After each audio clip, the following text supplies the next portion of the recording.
به نام خدا. سرگم در دنیا به عنوان یک غله میشناسن. از نظر سرسیزی کشت یه چیز حدود 45 میلیون هکتار در دنیا کشت میشه، بیشتر به صورت غله. حدوداً 90% مزارع کاشته میشن به عنوان غله استفاده میشن، 10% به عنوان اولوحه و سایر موارد دیگه. کلاً هدف کاشت سرگم در دنیا 4 تا هدف میتونه باشه. یکی تولید غله باشه، تولید دانه، تولید علوفه، تولید شکر و تولید جارو که در کشور ما قسمت 4مش در شهر دریگز انجام میشه و کشاورزای ما از مزارع سرگم تولید جارو دارن.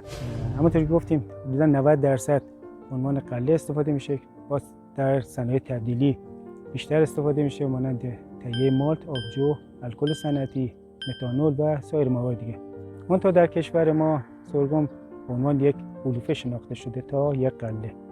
به خاطر اینکه یه سری مشکلاتی داریم و از اون طرف خشکی یا گرمای هوا رو داریم و شور شدن خاک رو داریم، هم آب هم خاک، و همچنین کم حاصل خیزی خاکامون که توأم شدن با اینکه سرگم یک گیاه خوبی باشه برای مناطق که هم عملکرد پایداری داشته باشه و هم بتونه نیاز کشاورزی دامدار ما رو برطرف کنه.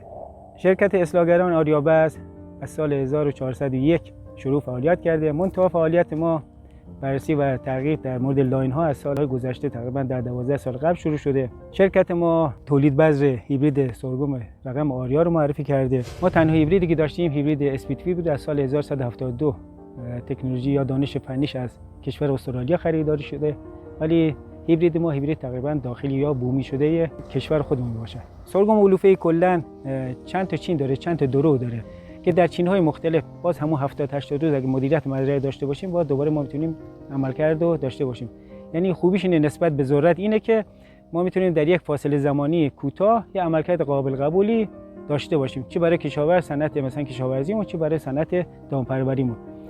اما تفاوت‌ها یا مزایای سرگم نسبت به ذرت، یکی اینکه ما در کمترین زمان میتونیم علوفه خیلی خوب و قابل قبولی داشته باشیم. حدوداً 50 تن بعد از اولین آبیاری مزرعه ما به فاصله 80 تا 90 روز میتونیم یه چین داشته باشیم. با توجه اینکه ذرت شما حتما باید 120 تا 150 روز باید صبر کنید تا چین برداری داشته باشین یا برش داشته باشین. به اضافه اینکه شما سرگم وقتی برداشت کردین مدیریت مزرعه ادامه داشته باشه، دوباره باز چین برداری داریم و علوفه رشد میکنه، انجا تولید میشن و عملکرد قابل قبول ممکنه چین‌های بعدی و چین‌های بعدی داشته باشیم. کلا سرگم ما در اقلیم کشور ما 2 تا 4 چین میتونیم برداشت کنیم.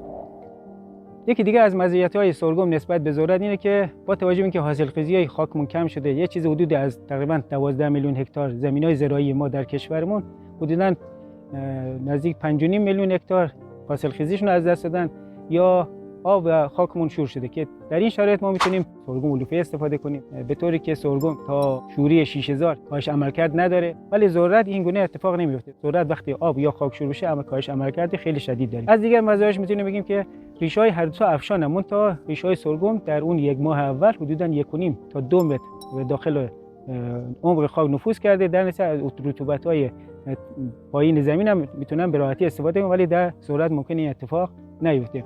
از اون طرف یکی از مزیتاش تراکم سرگم. شما اگه تراکم کمتر بکنین با توجه به اینکه تولید پنجه داره میتونه پنجه تولید کنه و تراکم به حد مطلوب برسونه و عملکرد قابل قبول و پایداری داشته باشه. ولی در ذرت این اتفاق نمیفته، یعنی تولید پنجه نداریم ما در ذرت که بتونه کاهش تراکم رو بتونه کنترل کنه.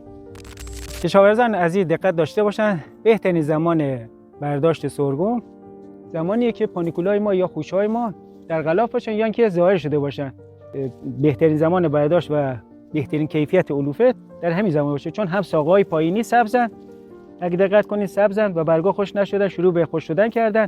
چون اگه زمان بگذره و یه مقدار فاصله بیفته برگای پایینی خوش میشن و ساقه‌ها خشبی میشن. بهترین فاصله برداشت از سطح زمین حدود 10 سانتی تا 15 سانتی متری، به خاطر اینکه دوباره از اینجا شروع به جوانه‌زنی و تولید پنجه میکنه و عملکرد یا شروع رشد مجدد از اینجا شروع میشه و در چین بعدی ما میتونیم عملکرد خوب و قابل قبولی داشته باشیم. ولی در ذرت شما کف‌فور میکنیم و دیگه نه پنجه نه رشدی نه رشد مجددی هیچی ممکنه نداشته باشیم.